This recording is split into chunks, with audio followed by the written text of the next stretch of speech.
I graduated from De La Salle University 2004, marketing management. And then I decided that I wanted to follow my dream, which is to cook, become a chef one day. So I left for France and studied at Le Cordon Bleu for culinary school. And yeah, it was a 1-year intensive course with a 6-month internship. So during my internship, I realized that, I'm already here. The original plan was to go back to Manila and open my own restaurant, but I figured, I didn't have enough experience yet, and I'm already in the perfect place to have that experience. So I ended up staying. They offered me a job, actually. The sous chef of that old restaurant is called Apicius. It's in the 8th arrondissement. They offered me a job. The sous chef offered me a job in another restaurant called Drouan, and of course I said yes, So since then I've been here in Paris working in kitchens, yeah. Now I'm heading my own restaurant. The restaurant's name is called 18. It's 18 in French. It's just the name of the street, actually. I mean the number in the street, yeah. And it's a contemporary bistro, and the style of food is called bistronomie. It's bistro food, but with gastronomy quality. That's why it's called bistronomie.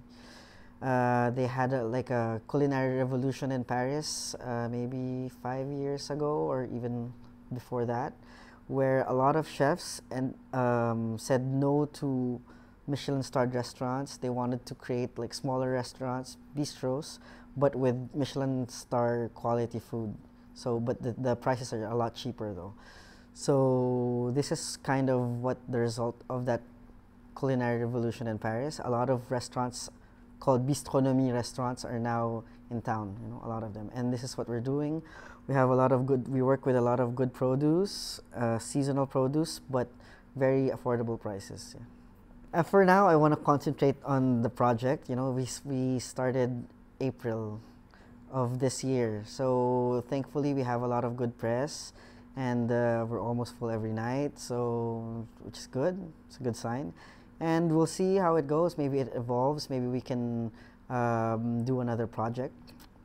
So yeah, but hopefully a project in the Philippines soon. I'm very happy. I'm sure a lot of the people, the Filipinos living in Paris, are excited to meet him, because it means a lot that he's visiting, of course. So yeah, it's a good sign that things are going up. So at first, during my first job, of course, I didn't speak perfect French. I only knew the basic stuff. So I felt really frustrated, and I thought to myself, if I want to have a real job in Paris, I have to learn the language. So after my first internship, I did a 2-month course, intensive French course at the Alliance Française. And after that, I really studied the language, and after that, there was no problem. But of course, as a foreigner, working in a French kitchen, I don't want to say racist, but of course, the French still think that they're not the best, but better, I guess, than the foreigners. But it's funny because now the Parisian cooking scene is run by foreigners now. A lot of Japanese chefs, a lot of Australian chefs are the ones who are reigning in the young French cuisines, So now it completely diverted, so it's good.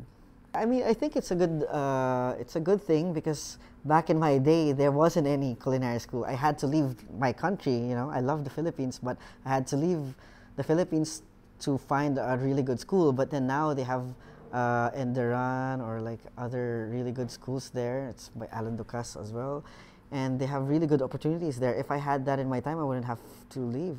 I would have stayed in Manila and just So it's really good. It's again another proof that things are going up. My advice is follow your dreams, for sure. Follow your dreams and keep on persisting.